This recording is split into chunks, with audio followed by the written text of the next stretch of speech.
മാത്രം ചാരുന്ന പ്രാണപ്രിയനേ, അങ്ങു മാത്രമാണിന്നു എന്റെ സർവസ്വം. അങ്ങേപ്പോലെൻ ദൈവമില്ലാരുള്ളി ലോകേ, അങ്ങിലല്ലാതെ വേറെയില്ലെന്നാശ്രയം. അങ്ങിൽ മാത്രം ചാരുന്ന പ്രാണപ്രിയനേ, അങ്ങു മാത്രമാണിന്നു എന്റെ സർവസ്വം. ആരാധന അങ്ങേയ്ക്കാരാധന, എന്നേശുവേ അങ്ങേയ്ക്കാരാധന. ആരാധന അങ്ങേയ്ക്കാരാധന,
ഞങ്ങളും ക്രൂശിക്കപ്പെട്ട ക്രിസ്തുവിനെ പ്രസംഗിക്കുന്നു. ദൈവ തിരുനാമത്തിന് മഹത്വം ഉണ്ടാകട്ടെ. 40-ാം സങ്കീർത്തനം 3-ാം വാക്യം നമുക്ക് വായിക്കാം. അവൻ എൻ്റെ വായിൽ പുതിയൊരു പാട്ട് തന്നു, നമ്മുടെ ദൈവത്തിന് സ്തുതി തന്നെ. പലരും അത് കണ്ട് ഭയപ്പെട്ട് യഹോവയിൽ ആശ്രയിക്കും. ദാവീദ് ഒരു കാര്യമേ ചെയ്തുള്ളൂ. ദാവീദ് പാപമോചനത്തിന് വേണ്ടി ദൈവത്തോട് നിലവിളിച്ച് ദൈവത്തിൻ്റെ കൃപയ്ക്കായി കാത്തിരുന്നു. പക്ഷേ ദൈവം 6 കാര്യങ്ങൾ ചെയ്തു. ദൈവം കരുണയുള്ളവനാണ്. പ്രിയപ്പെട്ടവരെ, ഒരു ചുവട് നാം മുന്നോട്ട് വെച്ചാൽ ദൈവം എത്രയോ ചുവടുകൾ മുന്നോട്ട് വെച്ച് വരും നമ്മുടെ അരികിലേക്ക്. ദൈവം നമ്മിൽ നിന്ന് മാറിപ്പോവുകയില്ല. ദൈവം നമ്മിൽ നിന്ന് ദൂരെ മാറി നിൽക്കുകയില്ല. പ്രാർത്ഥിച്ചു ചെല്ലുന്ന പാവപ്പെട്ടവനെ ചേർത്തണയ്ക്കുന്നവനാണ് ദൈവം. ഇത് കേൾക്കുന്ന നിങ്ങൾ ചിലർക്ക് ഇതങ്ങനെ അനുഭവമില്ലേ? നിങ്ങൾ പ്രാർത്ഥിച്ചപ്പോൾ ദൈവം കേട്ടത്, നിങ്ങൾ നിലവിളിച്ചപ്പോൾ ദൈവം നിങ്ങളെ സാന്ത്വനപ്പെടുത്തിയത്, നിങ്ങൾ ഏങ്ങലടിച്ചപ്പോൾ കർത്താവ് വന്ന് നിങ്ങളെ തഴുകിയത്, നിങ്ങൾക്ക് ചിലർക്ക് അനുഭവങ്ങളില്ലേ? സഹോദരങ്ങളെ, ക്രിസ്തീയ ജീവിതം തത്വങ്ങളുടെ ജീവിതമല്ല, അനുഭവങ്ങളുടെ ജീവിതമാണ്. അനുഭവങ്ങൾ. സത്യമായ ഒരു ദൈവമുണ്ട്. പ്രാർത്ഥന കേൾക്കുന്ന ഒരു ദൈവമുണ്ട്. കണ്ണുനീര് കാണുന്ന ഒരു ദൈവമുണ്ട്. യാചനകൾക്ക് മറുപടി തരുന്ന ഒരു ദൈവമുണ്ട്. വിളിച്ചാൽ വിളി കേൾക്കുന്ന ഒരു ദൈവമുണ്ട്. ഇതൊരു യാഥാർത്ഥ്യമാണ് പ്രിയരെ. ദാവീദ് ഒരു കാര്യമേ ചെയ്തുള്ളൂ. ദാവീദ് യഹോവയ്ക്കായി കാത്തിരുന്നു. ദാവീദ് നിലവിളിച്ചുകൊണ്ട് കാത്തിരുന്നു. ദാവീദ് അനുതപിച്ചുകൊണ്ട് കാത്തിരുന്നു. ദൈവത്തിൻ്റെ കൃപയ്ക്ക് വേണ്ടി കാത്തിരുന്നു. കൃപ കിട്ടുവോളം കാത്തിരുന്നു. പിന്നൊരവസരത്തിൽ ദാവീദ് പറയുന്നുണ്ട്, സങ്കീർത്തനത്തിൽ തന്നെയാണ്, 123-ാമത്തെ സങ്കീർത്തനത്തിൽ ദാവീദ് അങ്ങനെയാണ് പറയുന്നത്. എന്താണ് പറയുന്നത്? സ്വർഗത്തിൽ വസിക്കുന്നവനായുള്ളവേ, നിങ്കലേക്ക് ഞാൻ എൻ്റെ കണ്ണുയർത്തുന്നു. ദാസന്മാരുടെ കണ്ണ് യജമാനൻ്റെ കയ്യിലേക്കും ദാസിയുടെ കണ്ണ് യജമാനത്തിയുടെ കയ്യിലേക്കും എന്ന പോലെ ഞങ്ങളുടെ കണ്ണ് ഞങ്ങളുടെ ദൈവമായ യഹോവയെങ്കിലേക്ക് അവൻ ഞങ്ങളോട് കൃപ ചെയ്യുവോളം നോക്കിക്കൊണ്ടിരിക്കുന്നു. കൃപ ചെയ്യുവോളം നോക്കിക്കൊണ്ടിരിക്കുകയാണ്. അതാണ് കാത്തിരിപ്പ്. കാത്തിരുന്നു എന്നല്ല ദാവീദ് പറയുന്നത്, കാത്തിരുന്നു. Waiting patiently for the Lord. ദൈവത്തിന് വേണ്ടി ക്ഷമയോടെ കാത്തിരുന്നു. 27-ാം സങ്കീർത്തനത്തിൻ്റെ അവസാനം അങ്ങനെയാണ് കാണുന്നത്. ഞാൻ ജീവനുള്ളവരുടെ ദേശത്ത് യഹോവയുടെ നന്മ കാണുമെന്ന് വിശ്വസിച്ചില്ലെങ്കിൽ കഷ്ടം. യഹോവയെങ്കിൽ പ്രത്യാശ വയ്ക്കുക, ധൈര്യപ്പെട്ടിരിക്കുക. നിന്റെ ഹൃദയം ഉറച്ചിരിക്കട്ടെ, അത് യഹോവയെങ്കിൽ പ്രത്യാശ വയ്ക്കുക. Wait patiently for the Lord. ദൈവത്തിന് വേണ്ടി ക്ഷമയോടെ, ദൈവത്തിന് വേണ്ടി സഹിഷ്ണുതയോടെ, ദൈവത്തിന് വേണ്ടി മടുപ്പില്ലാതെ കാത്തിരിക്കുക. ദാവീദ് കാത്തിരുന്നു. എന്താണ് പറഞ്ഞത്? സ്വർഗത്തിൽ വസിക്കുന്നതിനായുള്ളവേ, നിങ്കലേക്ക് ഞാൻ എൻ്റെ കണ്ണ് ഉയർത്തുന്നു. ദാസന്മാരുടെ കണ്ണ് യജമാനൻ്റെ കയ്യിലേക്കും ദാസിയുടെ കണ്ണ് യജമാനത്തിൻ്റെ കയ്യിലേക്കും എന്ന പോലെ ഞങ്ങളുടെ കണ്ണ് ഞങ്ങളുടെ ദൈവമായ യഹോവയെങ്കിലേക്ക് അവൻ ഞങ്ങളോട് കൃപ ചെയ്യുവോളം നോക്കിക്കൊണ്ടിരിക്കുന്നു. കൃപ ചെയ്യുവോളം നോക്കിക്കൊണ്ടിരിക്കുക. മറുപടി കിട്ടുന്നതുവരെയും കാത്തിരിക്കുക. കർത്താവേ, നീ എനിക്കൊരു സമാധാനം തരാതെ ഞാൻ എഴുന്നേൽക്കുന്നില്ല. നിൻ്റെ കൃപ എൻ്റെ മേൽ വരാതെ ഞാൻ ഈ മുട്ടിമേൽ നിന്ന് എഴുന്നേൽക്കുന്നില്ല. കർത്താവേ, എനിക്ക് നീ എൻ്റെ പ്രാർത്ഥന കേട്ടുവെന്ന് ഉറപ്പ് കിട്ടാതെ ഞാൻ എഴുന്നേറ്റിട്ട് എങ്ങോട്ട് പോകാനാണ് കർത്താവേ? ദൈവത്തിന് സ്തോത്രം. പ്രിയപ്പെട്ടവരെ, നിങ്ങൾക്ക് ജീവനുള്ള ക്രിസ്തുവിനോട് സൗഹൃദ സംഭാഷണം നടത്താം. സഹോദരങ്ങളെ, അത് നിങ്ങൾക്കാകാം, ആർക്കുമാകാം. അതിന് ഇതുവരെയുള്ള ജീവിതം എങ്ങനെയും നോക്കണ്ട, എനിക്കതിന് യോഗ്യതയില്ലെന്ന് ആരും ചിന്തിക്കേണ്ട. ജീവനുള്ള ക്രിസ്തുവിനോട് സൗഹൃദ സംഭാഷണം. ദൈവത്തിന് സ്തോത്രം. സ്നേഹത്തിൻ്റെ മധുരാർദ്രമായ സംഭാഷണം, സ്നേഹത്തിൻ്റെ മധുരോദാരമായ സംഭാഷണം. ദൈവത്തോട് മധുരങ്കിനി എന്ന വാക്കുകൾ ക്രിസ്തുവിൽ നമുക്ക് കിട്ടും. നമുക്ക് സ്നേഹത്തിൻ്റെ ആ അളവറ്റ ആനന്ദാതിരേകം അലതല്ലുന്ന വാക്കുകൾ ക്രിസ്തുവിനോട് പറയുകയും ചെയ്യാം. ദൈവത്തിന് സ്തോത്രം. അവൻ ഞങ്ങളോട് കൃപ ചെയ്യുവോളം നോക്കിക്കൊണ്ടിരിക്കുന്നു. കൃപ ചെയ്യുവോളം നോക്കിക്കൊണ്ടിരിക്കുക. കരുണ കിട്ടുന്നതുവരെയും നോക്കിക്കൊണ്ടിരിക്കുക. ഒരു പ്രാവശ്യം പ്രാർത്ഥിച്ചു, 2 പ്രാവശ്യം പ്രാർത്ഥിച്ചു, 3 മാസം പ്രാർത്ഥിച്ചു, മറുപടിയില്ല. പ്രാർത്ഥനയ്ക്ക് മറുപടി കിട്ടിയില്ല. തളരണ്ട പ്രിയപ്പെട്ടവരെ, തളരണ്ട. ദൈവത്തിന് സ്തോത്രം. അനേകം അനുഭവങ്ങളുടെ പിൻബലത്തിലാണ് ബലഹീന ഞാനിത് നിങ്ങളോട് പറയുന്നത്. ദൈവത്തിന് സ്തോത്രം. മുട്ടിപ്പായി പ്രാർത്ഥിച്ചാൽ ദൈവം പ്രാർത്ഥന കേൾക്കുമെന്ന് ഈ പാവപ്പെട്ട മനുഷ്യന് അനേകം അനുഭവങ്ങൾ കർത്താവ് തന്നിട്ടുണ്ട്. ദൈവത്തിന് സ്തോത്രം. കരഞ്ഞ് മുട്ടിപ്പായി കർത്താവേ നീ എന്നെ ഒന്ന് താങ്ങണമെന്ന് പറഞ്ഞിട്ടുള്ളപ്പോൾ അതിന് മറുപടി തരാതെ കർത്താവ് കടന്നു പോയിട്ടില്ല. നിങ്ങൾ വിശ്വസിക്കൂ, നിങ്ങൾക്കും അനുഭവങ്ങൾ കാണും. ഞാൻ യഹോവയ്ക്കായി കാത്തിരുന്നു. അപ്പോൾ ദാവീദ് നിലവിളിച്ചുകൊണ്ട് കാത്തിരുന്നപ്പോൾ, ക്രമ കെട്ടുവോളം കാത്തിരുന്നപ്പോൾ അപ്പോൾ എന്തെല്ലാം ഉണ്ടായി? 6 കാര്യങ്ങളുണ്ടായി. 1, അവൻ എങ്കലേക്ക് ചാഞ്ഞു. ദാവീദിന്റെ അരികിലേക്ക് ചാഞ്ഞു വന്നു. ഉന്നതത്തിൽ വസിക്കുന്നവനായ ദൈവം, സ്വർഗത്തിൽ വസിക്കുന്നവനായ ദൈവം, അത്യുന്നതനായ ദൈവം, ആകാശഗോളങ്ങളെ സൃഷ്ടിച്ചവനായ ദൈവം, സൂര്യചന്ദ്ര നക്ഷത്രാദികളെ മെനഞ്ഞതാതിൻ്റെ സ്ഥാനത്താക്കിയവനായ ദൈവം പാവപ്പെട്ട മനുഷ്യൻ്റെ അരികിലേക്ക് ചാഞ്ഞ് താണിറങ്ങി വന്നു. ദൈവത്തിന് സ്തോത്രം. അവൻ എങ്കലേക്ക് ചാഞ്ഞു. തീർന്നില്ല. ദാവീദിൻ്റെ അരികിലേക്ക് ചാഞ്ഞു വന്ന ദൈവം ദാവീദിൻ്റെ നിലവിളി കേട്ടാണ് ചാഞ്ഞു വന്നത്. സഹോദരങ്ങളെ, 1 ചാഞ്ഞു വന്നു, 2 നിലവിളി കേട്ടു. ഇന്ന് ഈ വാക്കുകളെ കേൾക്കുമ്പോൾ നിങ്ങൾ ഈ മധുരാനുഭവം എനിക്ക് വേണമെന്ന് ആഗ്രഹിക്കണം. നിങ്ങൾ ഓരോരുത്തരും ആഗ്രഹിക്കണം, കർത്താവേ അങ്ങനെയാണെങ്കിൽ എൻ്റെ കുഞ്ഞിൻ്റെ രോഗം നീ ഒന്ന് തൊടണം.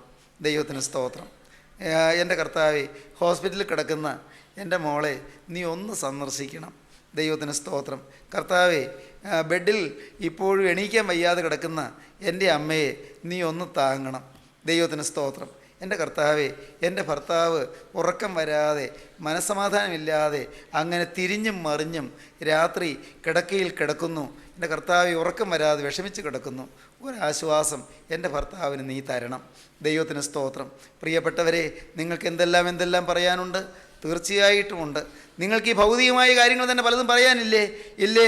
എൻ്റെ ദൈവമേ, എനിക്ക് പരീക്ഷ പാസ്സാക്കി തരണം, എനിക്കൊരു തൊഴിൽ തരണം, എനിക്കൊരു വരുമാന മാർഗം തരണം, എനിക്ക് എൻ്റെ കടമൊന്ന് മാറ്റി തരണം, എൻ്റെ ഈ പൈസയുടെ ഞെരുക്കവും തീർത്തു തരണം. എൻ്റെ കർത്താവേ, എനിക്ക് മുന്നോട്ട് പോകാനൊരു വഴിയും കാണുന്നില്ലല്ലോ.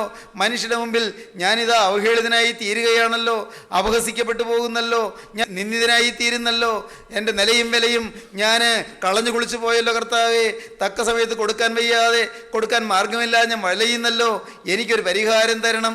ദൈവമക്കളെ, എന്തെല്ലാം കാര്യങ്ങൾ നമുക്ക് ദൈവത്തോട് പറയാനുണ്ട്. ദൈവത്തിന് സ്തോത്രം. എല്ലാം എണ്ണി പറയാം, എല്ലാം ദൈവത്തോട് നിങ്ങൾക്ക് ബോധിപ്പിക്കാം. സഹോദരങ്ങളെ, ദൈവസന്നിധിയിൽ നിലവിളിച്ചുകൊണ്ട് കാത്തിരിക്കുമ്പോൾ ദൈവം നമ്മുടെ മേൽ ചാഞ്ഞു വരും. അവൻ നമ്മുടെ നിലവിളി കേൾക്കും. 1, അവൻ എങ്കലേക്ക് ചാഞ്ഞു. 2, അവൻ എൻ്റെ നിലവിളി കേട്ടു. 3, അവൻ എന്നെ കയറ്റി. എവിടെ നിന്നാണ് കയറ്റിയത്? ഞാൻ കിടന്ന് നിലവിളിച്ചത് നാശകരമായ കുഴിയിലാണ്. ഞാൻ കിടന്ന് നിലവിളിച്ച് കാത്ത് കിടന്നത് അത് കുഴഞ്ഞ ചേറ്റിലാണ്. കുഴി, നാശകരമായ കുഴി, അത് പാപത്തിൻ്റെ കുഴിയാണ്. ഈ കുഴഞ്ഞ ചേർ ഏതാണ്? അത് നിരാശയുടെ ചേറാണ്. ഞാൻ കയറാൻ ശ്രമിക്കും തോറും താണു പോകുന്നു. പാപക്കുഴിയിൽ നിന്ന് കരയേറാൻ ഞാൻ ശ്രമിക്കും തോറും താണു പോകുന്നു. പാപത്തിൻ്റെ കുഴി, എനിക്ക് കരയേറാൻ പറ്റുന്നില്ല. അതുകൊണ്ട് നിരാശ. നാശകരമായ കുഴിയിൽ നിന്നും, കുഴഞ്ഞ ചേറ്റിൽ നിന്നും അവൻ എന്നെ കയറ്റി. സ്നേഹിതരെ, നിങ്ങളാരെങ്കിലും പാപക്കുഴിയിൽ വീണ് കിടക്കുന്നുണ്ടോ? പാപത്തിൻ്റെ കുഴിയിൽ, ചേറിൽ വീണ് കിടക്കുന്നുണ്ടോ? നാശകരമായ കുഴിയിൽ, നാശത്തിലേക്ക് കൊണ്ടുപോകുന്ന കുഴിയിൽ ആരെങ്കിലും വീണ് കിടക്കുന്നുണ്ടോ? സ്നേഹിതരെ, നാശകരമായ കുഴിയിലാണെന്ന് നിങ്ങൾ ദൈവത്തോട് പറയുക. ഞാൻ അപകടത്തിലായി എന്ന് പറയുക. എൻ്റെ അശ്രദ്ധ മൂലം ഞാൻ ഈ നാശകരമായ കുഴിയിൽ വീണുപോയി എന്ന് നിങ്ങൾ പറയുക. എൻ്റെ ദൈവമേ, ഞാൻ ഒരിക്കലും നിരൂപിച്ചില്ല ഇങ്ങനൊരു അപകടത്തിൽ വീഴുമെന്ന്. ഒരിക്കലും ഞാൻ ചിന്തിച്ചില്ല ഇങ്ങനൊരു അബദ്ധത്തിലേക്കാണ് ഞാൻ നീങ്ങുന്നതെന്ന്. എനിക്ക് മുന്നറിയിപ്പുകൾ കിട്ടിയതാണ്, എനിക്ക് ആവശ്യമുള്ള വചനം ലഭിച്ചതാണ്. പക്ഷേ ഞാനത് പരിഗണിക്കാതെ ഞാൻ നാശത്തിലേക്ക് ഞാൻ സ്വയം കാലെടുത്ത് വെച്ചുപോയി. നാശകരമായ കുഴിയിൽ ഞാൻ വീണുപോയി. ഇപ്പോൾ എനിക്ക് കയറണമെന്നുണ്ട് കർത്താവേ, പക്ഷേ ഞാൻ കുഴഞ്ഞ ചേറ്റിൽ താണു പോവുകയാണ്. കുഴഞ്ഞ ചേറ്റിൽ താണു പോകുന്നു. അനേകം ആളുകൾ ഇന്ന് നിരാശയിലാണ്. മദ്യപാനം വിടണമെന്നുണ്ട്. മദ്യപാനം മൂലം ഭൂമി വിറ്റ് ഇതാ വീടും പറമ്പും എല്ലാം വിറ്റ് ഇന്ന് വാടക വീട്ടിൽ കഴിയുന്നവരുണ്ട്. മദ്യപാനം മൂലം കുഞ്ഞുങ്ങൾക്ക് വിദ്യാഭ്യാസം തുടരാൻ നിർവാഹമില്ലാതെ, അവർക്ക് പഠിക്കാൻ മാർഗമില്ലാതെ വിഷമിക്കുന്ന രീതിയിൽ കുടുംബം തകരാറിലായി പോയവരുണ്ട്. പ്രിയപ്പെട്ടവരെ, അതിൽ നിന്ന് കരയണമെന്ന് ഇല്ലാഞ്ഞിട്ടല്ല, ഉണ്ട്. മദ്യപാനം വിടണമെന്നുണ്ട്. ചിലപ്പോൾ തീരുമാനമെടുത്തു, എന്നാൽ എങ്ങനെയോ പിന്നെയും അതിൽ കുടുങ്ങിപ്പോയി. പിന്നെയും അതിൽ വീണുപോയി. ഇതുപോലെ എത്രയെത്ര പാപങ്ങൾ കുഴഞ്ഞ ചേറ്റിൽ കരകയറാൻ സാധിക്കാതെ താണു പോകുന്നു. ചില ദിവസങ്ങൾ പിടിച്ചു നിൽക്കും, ചില ദിവസങ്ങൾ തീരുമാനം ഉറച്ചു നിൽക്കും. ഇനി കോപിക്കില്ല എന്ന് തീരുമാനിച്ചു, കുറച്ച് ദിവസം കോപിക്കാതെ നിന്നു. പിന്നെയും കോപം, അത് വാശിയോടെ, ഇരട്ടി ശക്തിയോടെ, ക്രോധാവേശത്തോടെ ദേഷ്യം വന്ന് പുകഞ്ഞു കയറി. അല്ലേ? നിങ്ങളുടെ ജീവിതത്തിൽ അങ്ങനെയില്ലേ? ഓർത്തു നോക്കൂ. വേണ്ട എന്ന് വെച്ചതാണ്, പക്ഷേ പിന്നെയും ആ പാപത്തിൽ വീണുപോയി കുഴഞ്ഞ ചേറ്റിൽ താണു പോവുകയാണ്. നിരാശയുടെ പടുകുഴിയിലേക്ക് താണു പോവുകയാണ്. പാപത്തിൻ്റെ ആ വിനാശഗർത്തത്തിലേക്ക് താണു പോവുകയാണ്. നാശകരമായ കുഴിയിൽ നിന്നും, കുഴഞ്ഞ ചേറ്റിൽ നിന്നും അവൻ എന്നെ കയറ്റി. ദൈവത്തിൻ്റെ വലിയ നാമം മഹത്വപ്പെടട്ടെ. നിങ്ങളോട് ഇതിനു മുമ്പ് അവസരത്തിൽ ഞാൻ പറഞ്ഞിട്ടുണ്ടെന്ന് എനിക്ക് തോന്നുന്നു. മനോഹരമായ ഒരു ഉദാഹരണ സംഭവം. ഒരു ചതുപ്പ് നിലത്തിൽ ഒരു മനുഷ്യൻ ചെന്ന് പെട്ടതായ കാര്യം. ചതുപ്പ് നിലം, ഈ ചതുപ്പ് നിലത്തിൽ നിന്ന് കരകയറാൻ സാധിക്കുകയില്ല. കാരണം താണു പോവുകയുള്ളൂ. അതിൽ പെട്ടുപോയാൽ താണു പോകും. പുറമേ നല്ലതുപോലെ പുല്ലുമെത്തി മേതാളിച്ച് അങ്ങനെ വളരുന്നു, തഴച്ചു വളരുന്നു. അതൊരു ചതുപ്പ് നിലമാണെന്നറിയാതെ കന്നുകാലി മേഞ്ഞ് അതിനകത്ത് ചെല്ലും, താണു പോകും, കരകയറാൻ സാധിക്കുകയില്ല. അഗാധമായ ചെളിക്കുണ്ടിലേക്ക് താണു പോകും. അതാണ് ഈ ചതുപ്പ് നിലം പോലും. പ്രിയപ്പെട്ടവരെ, അതിനകത്തൊരു മനുഷ്യൻ ചെന്ന് പെട്ടു എന്നാണ് കഥ. ഒരു മനുഷ്യൻ അതിനകത്ത് ചെന്ന് പെട്ടു, പാവം. ആ മനുഷ്യൻ അതിൽ ചെന്ന് പെട്ടു എന്ന് മനസ്സിലായപ്പോൾ എങ്ങനെയും രക്ഷപ്പെടണമെന്നായി താണു പോകുന്നു. കാല് താണു പോകുന്നു. ഒരു കാൽ ഊന്നിക്കൊണ്ട് മറ്റേ കാൽ ഉയർത്താൻ നോക്കി. അപ്പോൾ ആ കാലും താഴുകയാണ്. ആ ഊന്നിയ കാല് താഴുന്നു. പിന്നെ ആദ്യത്തെ കാല് പിന്നെ ഊന്നിക്കൊണ്ട് മറ്റേ കാൽ ഉയർത്താൻ നോക്കി, അതും താഴുന്നു. പടിപടിയായി താണു പോകുന്നു. ഓരോ ശ്രമത്തിലും താഴോട്ടാണ്, ഓരോ പരിശ്രമത്തിലും താഴോട്ടാണ് പോകുന്നത്. പ്രിയപ്പെട്ടവരെ, എന്താണ് സംഭവിക്കുന്നത്? പാവം ഇതാ നെഞ്ചറ്റം ചെളിയിലായി, കഴുത്തറ്റം ചെളിയിലായി. പാവം കൈ രണ്ടും പൊക്കി. കരയിൽ നിന്ന് ആളുകൾ ചിലർ പറയുന്നുണ്ട്, അയ്യോ നീ അങ്ങനെ അതിനകത്ത് പെട്ടുപോയി, സങ്കടമായി പോയല്ലോ, കഷ്ടമായി പോയല്ലോ, അതിനകത്ത് പെട്ടുപോയില്ലേ, ഇനി എന്താ ചെയ്യുക? ഒരു കാര്യം ചെയ്യ്, നീ നിൻ്റെ സർവ്വശക്തി ഉപയോഗിച്ച് നീ അങ്ങ് പൊങ്ങ്. ആളുകൾ പറയുന്നുണ്ട്. വലുത് സാധിക്കുമോ? ഉണ്ടോ? സാധിക്കുമോ? മനുഷ്യൻ എത്ര ശ്രമിച്ചാലും ഈ ചതുപ്പ് നിലത്തിലെ ചെളിയിൽ നിന്ന്, പുതഞ്ഞ ചെളിയിൽ നിന്ന് കരകയറാൻ സാധിക്കുകയില്ല. പാവം ആ മനുഷ്യനിപ്പോൾ ഉപദേശമല്ല വേണ്ടത്. ആ മനുഷ്യനിപ്പോൾ വേറെ ഒന്നുകൊണ്ടും സാധിക്കുകയില്ല. മുകളിൽ നിന്നൊരു കരം വന്ന് അയാൾ ഉയർത്തുകയല്ലാതെ അയാൾക്ക് പൊങ്ങാൻ ഒരു പോംവഴിയില്ല. അവിടെ കരയിൽ നിന്ന് ഉപദേശിക്കുന്ന ആളുകൾ ആരെങ്കിലും ഇറങ്ങി വന്ന് പിടിച്ചാൽ അവരും താണുപോകും, അവർക്കും രക്ഷയില്ല. കാരണം ഈ നിലത്ത് ചവിട്ടിയല്ലേ ഇവനെ ഉയർത്താൻ ശ്രമിക്കാൻ പറ്റൂ. ഈ നിലത്ത് ചവിട്ടിയാൽ ആരും താണുപോകും. എന്നാൽ പ്രിയപ്പെട്ടവരെ, കഥ പറഞ്ഞു പോകുന്നത് വളരെ മധുരതരമായ ഒരു നല്ല ഉദാഹരണമായിട്ടാണ്. ഒരു ഹെലികോപ്റ്റർ പറന്നു വന്നു. ആ ഹെലികോപ്റ്ററിൽ നിന്ന് ഒരു വലിയ വടം ഇങ്ങോട്ട് താഴ്ത്തി കൊടുത്തു. വലിയൊരു വടം. പറഞ്ഞു, ആ നല്ല മനുഷ്യൻ, ഹെലികോപ്റ്റർ ഓടിച്ചു വന്ന മനുഷ്യൻ പറഞ്ഞു, ഇതിൽ നല്ലപോലെ മുറുകെ പിടിച്ചുകൊള്ളണം, പിടിവിടരുത്, നല്ലതുപോലെ മുറുകെ പിടിച്ചുകൊള്ളണം. പ്രിയപ്പെട്ടവരെ, ആ മനുഷ്യൻ, ഈ താണു പോകുന്ന മനുഷ്യൻ, കുറേശ്ശെയായി താണുകൊണ്ടിരിക്കുന്ന മനുഷ്യൻ ആ മുകളിൽ നിന്ന് നീട്ടിക്കൊടുത്ത വടത്തിൽ ചാടിപ്പിടിച്ചു, മുറുകെ പിടിച്ചു, ഇറുകെ പിടിച്ചു. എന്നിട്ട് നോക്കുമ്പോഴുണ്ട് ആ വടം ഇതാ വലിച്ച് പൊക്കിയെടുക്കുന്നു. ഭാഗ്യം സഹോദരങ്ങളെ, എന്തൊരു ഭാഗ്യം! ആ മനുഷ്യനെ ആ ഹെലികോപ്റ്ററിലാക്കി പറന്നു ഉറച്ച നിലത്ത് അയാളെ കൊണ്ടുപോയി ആക്കി. ഇതൊരു കഥയായിരിക്കാം, എന്നാൽ ഇതിനകത്തുള്ള സംഭവം നിങ്ങൾക്ക് മനസ്സിലായോ? ഇതാ ഈ മുകളിൽ നിന്ന് പറന്നു വന്ന് ഈ ചെളിയിൽ തൊടാത്ത ഹെലികോപ്റ്ററിൽ മാത്രമേ ഈ മനുഷ്യന് രക്ഷ കൊടുക്കാൻ സാധിക്കുകയുള്ളൂ. എന്താണ് അതിൻ്റെ അർത്ഥം? സഹോദരങ്ങളെ, പാപത്തിൽ തൊടാത്ത ഒരേ ഒരാളുണ്ട് ലോകത്ത്. പാപം തൊടാത്ത ഒരേ ഒരാൾ, ഈ ചെളിയിൽ ചവിട്ടാത്ത ഒരേ ഒരാളുണ്ട്, ഈ ചതുപ്പ് നിലത്തിൽ തൊടാത്ത ഒരേ ഒരാളുണ്ട്. അത് കർത്താവായ യേശു ക്രിസ്തുവാണ്. നിങ്ങളിൽ ആര് എന്നെ പാപത്തെക്കുറിച്ച് ബോധം വരുത്തുമെന്ന് വെല്ലുവിളിച്ച കർത്താവായ യേശു ക്രിസ്തുവാണത്. ഞാൻ കുറ്റമില്ലാത്ത രക്തത്തെ ഒറ്റിക്കൊടുത്തു എന്ന് ഘാതകനായ യൂദാ പറഞ്ഞ കർത്താവായ യേശു ക്രിസ്തുവാണത്. ഈ മനുഷ്യൻ ഈ നീതിമാന്റെ കാര്യത്തിൽ ഇടപെടരുത് എന്ന് പീലാത്തോസിന്റെ ഭാര്യ പ്രത്യേകം ചട്ടം കെട്ടിയ കർത്താവായ യേശു ക്രിസ്തുവാണത്. പ്രിയപ്പെട്ടവരെ, യേശുവിനെ ക്രൂശിച്ച ശതാധിപൻ പറഞ്ഞു, നിങ്ങൾക്ക് ഓർമ്മയില്ലേ? ഈ മനുഷ്യൻ നീതിമാനായിരുന്നു. സത്യം, ദൈവത്തിന് സ്തോത്രം. നീതിമാനെന്ന് ആ ശതാധിപൻ പോലും പറഞ്ഞു, പട്ടാള പ്രമാണി പോലും പറഞ്ഞു ഇവൻ നീതിമാനായിരുന്നു എന്ന്. ഇതാ പീലാത്തോസ് വിധിച്ചു, ഈ മനുഷ്യനിൽ ഞാനൊരു കുറ്റവും കാണുന്നില്ല, നിങ്ങൾ ഇവനെ കൊണ്ടുപോയി ക്രൂശിപ്പിനെന്ന്. ഒരു കുറ്റവും ഇല്ലാത്ത ദൈവപുത്രൻ, അവന് മാത്രമേ പാപിയെ വീണ്ടെടുക്കാൻ സാധിക്കുകയുള്ളൂ, പാപിയെ ഉയർത്തിയെടുക്കാൻ സാധിക്കുകയുള്ളൂ. സ്നേഹിതരെ, നിങ്ങൾ നോക്കൂ, നിങ്ങളുടെ മേൽ ഈ രക്ഷയുടെ ചരട് താണു വന്നിട്ടുണ്ട്. നിങ്ങളുടെ ഓരോരുത്തരുടെയും നേരെ ഈ രക്ഷയുടെ ചരടിപ്പോൾ തൂങ്ങിക്കിടപ്പുണ്ട്. ആർക്കും കയറി പിടിക്കാം. മകനെ, കഴിഞ്ഞ കാലങ്ങൾ എങ്ങനെയെന്ന് നോക്കണ്ട.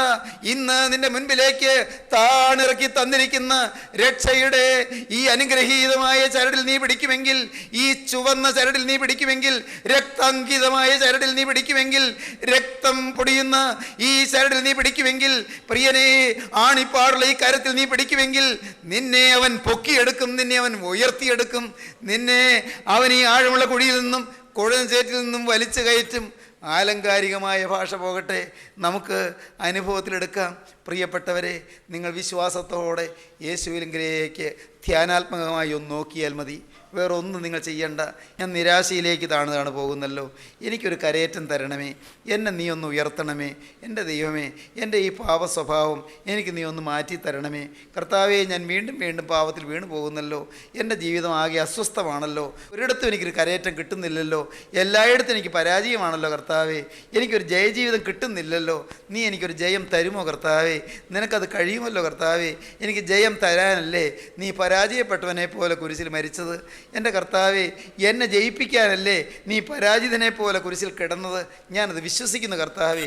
എനിക്ക് കൂടുതലൊന്നും അറിഞ്ഞുകൂടാ, ഇതൊന്നും മനസ്സിലാക്കാനുള്ള കഴിവും എനിക്കില്ല. എന്നാൽ നാഥ, ഞാൻ നിന്നോടൊരു കാര്യം ചോദിക്കുകയാണ്. ഇപ്പോൾ ദൈവമേ, നിൻ്റെ ആണിപ്പാടുള്ള കരം എൻ്റെ നേരെ നീട്ടിയിരിക്കുന്നത് ഞാൻ വിശ്വാസത്തോടെ കാണുകയാണ് കർത്താവേ. ആ കരത്തിൽ എനിക്ക് കഴിവില്ലെങ്കിലും എൻ്റെ എളിമയിൽ ഞാൻ ആത്മാർത്ഥമായി ആഗ്രഹത്തോടെ ആ കരത്തിൽ ഞാനൊന്ന് പിടിച്ചുകൊള്ളട്ടെ. എൻ്റെ കർത്താവേ, എനിക്ക് നിൻ്റെ കരത്തിൽ പിടിക്കാനുള്ള യോഗ്യതയില്ലല്ലോ. എന്നാൽ നീ ഒരു കാര്യം ചെയ്യുമോ കർത്താവേ? എനിക്ക് നിൻ്റെ കരത്തിൽ പിടിക്കാനുള്ള യോഗ്യത ഇല്ലാത്തത് കൊണ്ട് നിൻ്റെ കരം എന്നെ ഒന്ന് പിടിക്കാമോ? എന്നെ പിടിച്ച് കർത്താവേ, നിൻ്റെ ആണിപ്പാടുള്ള കരം എന്നെ പിടിച്ച് ഒന്ന് ഉയർത്താമോ? ഈ പാപത്തിൻ്റെ ചെളിക്കുണ്ടിലേക്ക് ഇനി ഞാൻ താഴാ നോക്കിക്കൊള്ളാം. ഇനി ഞാൻ അശുദ്ധിയിലേക്ക് വീഴാ സൂക്ഷിച്ചുകൊള്ളാം. അഴുക്ക് ബന്ധങ്ങളിലേക്കും അഴുക്കായ ദുസ്വഭാവ പ്രകൃതികളിലേക്കും പോകാതെ ഞാൻ സൂക്ഷിച്ചുകൊള്ളാം. കുടുംബത്തിൽ ഒരു സമാധാന പുത്രനായി ഞാൻ ജീവിച്ചുകൊള്ളാം. എൻ്റെ കുടുംബത്തിൽ ഒരാശ്വാസ പുത്രിയായി ഞാൻ ജീവിച്ചുകൊള്ളാം. എൻ്റെ മാതാപിതാക്കൾക്ക് ഒരു സമാധാനം നൽകുന്ന മകനായി ഞാൻ ജീവിച്ചുകൊള്ളാം. എൻ്റെ കുടുംബത്തിൽ ഞാനൊരു അനുഗ്രഹപാത്രമായി ജീവിച്ചുകൊള്ളാം. കരുണയുള്ള ദൈവമേ, ഇന്ന് നീ എന്നെ ഒന്ന് ഉയർത്തിയെടുക്കണമേ. ഇന്ന് നീ എനിക്കൊരു വിജയം തരണമേ. ഇന്ന് എൻ്റെ മേൽ നിന്റെ കരം ഒന്ന് പിടിക്കണമേ. എൻ്റെ മാനസികമായ ദൗർബല്യങ്ങൾ മാറ്റിത്തരണമേ. എൻ്റെ മന്ദബുദ്ധി മാറ്റിത്തരണമേ. എൻ്റെ കരുണയുള്ള കർത്താവേ, എൻ്റെ ഹൃദയത്തിൽ നിറഞ്ഞു നിൽക്കുന്നതായ സംശയങ്ങളും അവിശ്വാസങ്ങളും എന്നിൽ നിന്ന് പറിച്ചു മാറ്റണമേ കർത്താവേ. ജീവനുള്ള ദൈവമേ, ഇപ്പോൾ ഞാൻ നിന്റെ കൃപയ്ക്കായി യാചിക്കുകയാണ്. നിന്റെ കരുണയ്ക്കായി ഞാൻ ഇരക്കുകയാണ്. നിന്റെ സ്നേഹത്തിന് വേണ്ടി ഞാനിതാ കെഞ്ചുകയാണ്. എൻ്റെ മേൽ നിന്റെ അനുഗ്രഹത്തിൻ്റെ കരം ഒന്ന് നീണ്ടു വരണമേ. എന്നെ നീ ഒന്ന് പിടിക്കണമേ. ദൈവത്തിൻ്റെ വലിയ നാമം മഹത്വപ്പെടട്ടെ. എന്നെ നീ ഒന്ന് പിടിച്ച് ഈ ആഴമുള്ള കുഴിയിൽ നിന്നും കുഴഞ്ഞ ചേറ്റിൽ നിന്നും എന്നെ ഒന്ന് ഉയർത്തണമേ. ഞാൻ യഹോവയ്ക്കായി കാത്തിരുന്നു. അവൻ എങ്കിലേക്ക് ചാഞ്ഞു, എൻ്റെ നിലവിളി കേട്ടു. നാശകരമായ കുഴിയിൽ നിന്നും കുഴഞ്ഞ ചേറ്റിൽ നിന്നും അവൻ എന്നെ കയറ്റി. എൻ്റെ കാലുകളെ ഒരു പാറമേൽ നിർത്തി എൻ്റെ ഗമനം സ്ഥിരമാക്കി. അവൻ എൻ്റെ വായിൽ പുതിയൊരു പാട്ട് തന്നു. നമ്മുടെ ദൈവത്തിന് സ്തുതി തന്നെ. പലരും അത് കണ്ട് ഭയപ്പെട്ട് യഹോവയിൽ ആശ്രയിക്കും. പ്രിയരെ, അനേകർ നിങ്ങൾ താണു പോകുന്നവന് ജയം കിട്ടിയത് കണ്ട് അനേകർ ദൈവത്തെ സ്തുതിക്കും. താണു പോയവൻ, പരാജയപ്പെട്ടു പോയവൻ, എന്നും തോൽവി അടഞ്ഞവൻ, എന്നും കുടുംബം കലക്കിയവൻ, എന്നും ജീവിതത്തിൽ അസ്വസ്ഥത ഉളവാക്കിയവൻ അവനുണ്ട്. ഇന്ന് വീട്ടിലെ സമാധാനപുത്രനായി തീർന്നപ്പോൾ, ഇന്ന് ഭാര്യയ്ക്ക് ആശ്വാസമായി തീർന്നപ്പോൾ, ഇന്ന് ഭർത്താവിന് കുളിരേകിയപ്പോൾ, ഭർത്താവിന് കുളിർമ പകർന്നപ്പോൾ അത് കണ്ട് പലരും യഹോവയിൽ ആശ്രയിക്കും. ഇവനിൽ വ്യത്യാസം വരുത്തിയ ദൈവം എന്നിലും വ്യത്യാസം വരുത്തുമെന്ന് അനേകർ ചിന്തിക്കാൻ കാരണമാകും. ഇവന് മാറ്റം കൊടുത്ത ദൈവം, ഇവൾക്കൊരു സ്വഭാവ വ്യത്യാസം കൊടുത്ത ദൈവം എന്നിലും മാറ്റം വരുത്തുമെന്ന് ചിന്തിക്കാനിടയാകും. തന്മൂലം ദൈവനാമം മഹത്വപ്പെടും. പ്രിയപ്പെട്ടവരെ, നിങ്ങൾക്ക് താല്പര്യമുണ്ടോ? യഹോവയ്ക്ക് വേണ്ടി കാത്തിരിക്കുക, കരുണയ്ക്ക് വേണ്ടി യാചിച്ചു കൊണ്ടിരിക്കുക, നിലവിളിച്ചു കൊണ്ടിരിക്കുക, പാപത്തെ ഓർത്ത് അനുഭവിച്ചു കൊണ്ടിരിക്കുക. അവൻ നിങ്ങളെ ഉയർത്തും. അവനെങ്കിലേക്ക് ചാഞ്ഞ് എൻ്റെ നിലവിളി കേട്ടു. നാശകരമായ കുഴിയിൽ നിന്നും കുഴഞ്ഞ ചേറ്റിൽ നിന്നും അവനെന്നെ കയറ്റി. ദൈവത്തിന് സ്തോത്രം. നാശകരമായ കുഴിയിൽ നിന്ന് കുഴഞ്ഞ ചേറ്റിൽ നിന്ന് നമ്മെ കയറ്റുകയാണ്. ദൈവത്തിൻ്റെ വലിയ നാമം മഹത്വപ്പെടട്ടെ.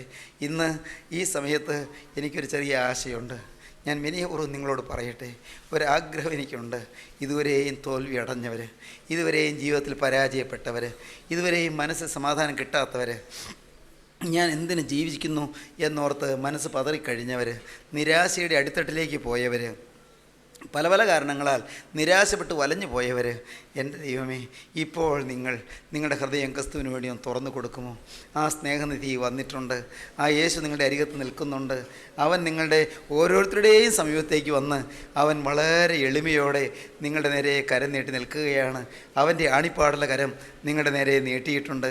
ആ കരത്തിലേക്ക് മകനെ ഇനി ഒട്ടും വൈകാതെ നിൻ്റെ ജീവിതം നീ അങ്ങ് വെച്ചു കൊടുക്കുക. കർത്താവിനോട് നീ പറയുക, കർത്താവേ, വിലപ്പെട്ടതൊന്നും തരാൻ എൻ്റെ കയ്യിലില്ല കർത്താവേ, വിലപ്പെട്ടതെല്ലാം ഞാൻ പിശാചിന് കൊടുത്തുപോയി കർത്താവേ, എല്ലാം നഷ്ടപ്പെടുത്തി കർത്താവേ, സാത്താനെല്ലാം ഞാൻ കൊടുത്തുപോയി കർത്താവേ, എൻ്റെ ദൈവമേ. എന്നാൽ നഷ്ടശിഷ്ടമായ ഒരു ചെറിയ ആയുസ് എനിക്കുണ്ട്. നഷ്ടപ്പെട്ടതിന് ശേഷം ശേഷിച്ച് കിട്ടിയ ഒരു ചെറിയ ആയുസ്, ഒരല്പകാലം എനിക്കുണ്ട്. ഈ ജീവിതം ഞാനിപ്പോൾ നിൻ്റെ കരങ്ങളിലേക്കും തന്നുകൊള്ളട്ടെ കർത്താവേ, നീ ഇതൊന്ന് വാങ്ങാമോ? മുടിയൻ പുത്രൻ തിരിച്ചു വന്നപ്പോൾ അവനെ കെട്ടിപ്പിടിച്ച് ആലിംഗനം ചെയ്ത പിതാവ്, പ്രിയപ്പെട്ടവരെ, ധൂർത്തപുത്രൻ മടങ്ങി വന്നപ്പോൾ പന്നിയെ മേച്ച് ആ വിദേശത്തിലെ പ്രഭുവിൻ്റെ അടിമവേല ചെയ്ത് മനം മടുത്ത് മടങ്ങി വന്നവനെ സ്വീകരിച്ച ദൈവം ഇപ്പോൾ നിങ്ങളെ സ്വീകരിപ്പാൻ നിങ്ങളുടെ അരികത്ത് വന്നിട്ടുണ്ട്. അവൻ്റെ കരം നിങ്ങളുടെ നേരെ നീട്ടിയിട്ടുണ്ട്. മകനെ, നിന്റെ ജീവിതം അവൻ്റെ കരങ്ങളിലേക്ക് വെച്ച് കൊടുത്തുകൊള്ളൂ.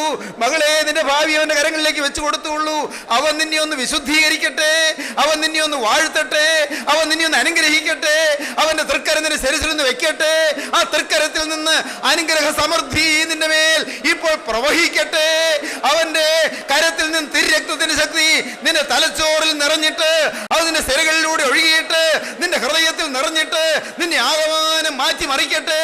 ജീവിതം മുഴുവൻ സംശോഭിതമാകട്ടെ, ജീവിതം മുഴുവൻ പ്രകാശ ശോഭിതമാകട്ടെ, ജീവിതം മുഴുവൻ പ്രകാശമേതുരമാകട്ടെ, ജീവിതം മുഴുവൻ അനുഗ്രഹ സമൃദ്ധിയുള്ളതായി തീരട്ടെ. നമുക്ക് പ്രാർത്ഥിക്കാം.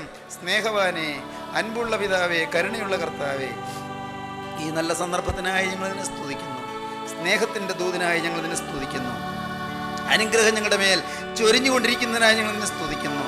കർത്താവേ, ജീവനുള്ള ദൈവമേ, ജീവനുള്ള ദൈവമേ, വൃക്ഷത്തലപ്പുകളിൽ പൊടിമഴ പെയ്യുന്നത് പോലെ കരുണയുള്ള കർത്താവേ, ഇലത്തലപ്പുകളിൽ ദൈവമേ മഞ്ഞ് പൊഴിയുന്നത് പോലെ അനുഗ്രഹ സമൃദ്ധി ഞങ്ങളുടെ മേൽ പൊഴിഞ്ഞുകൊണ്ടിരിക്കുന്നതിനാൽ ഞങ്ങൾ നിന്നെ സ്തുതിക്കുന്നു, ഞങ്ങൾ നിന്നെ സ്തോത്രം ചെയ്യുന്നു. ഈ വചനം കേട്ട് എല്ലാവരെയും അനുഗ്രഹിക്കണമേ. ഓരോരുത്തർക്കും ഒരു പുതിയ ശക്തി നൽകണമേ, പുതിയ പ്രകാശം നൽകണമേ, പുതിയ പ്രത്യാശ നൽകണമേ, പുതിയ ശാന്തി നൽകണമേ, പുതിയ കുടുംബ സമാധാനം നൽകണമേ, ഭാവി ജീവിത ഐശ്വര്യങ്ങൾ നൽകണമേ, ശോഭനമായ ഭാവി നൽകണമേ. സമാധാനത്തിന് സമൃദ്ധിയിൽ നിന്നെ ആരാധിപ്പനിടയാക്കണമേ. സന്തോഷ സമൃദ്ധിയിൽ നിന്റെ വരവിന് വേണ്ടി കാത്തിരിപ്പനിടയാക്കണമേ. യേശുക്രിസ്തുവിന്റെ ജയകരമായ നാമത്തിൽ യാചിക്കുന്ന പിതാവേ, കൃപയോടെ കേൾക്കുമാറാകണമേ.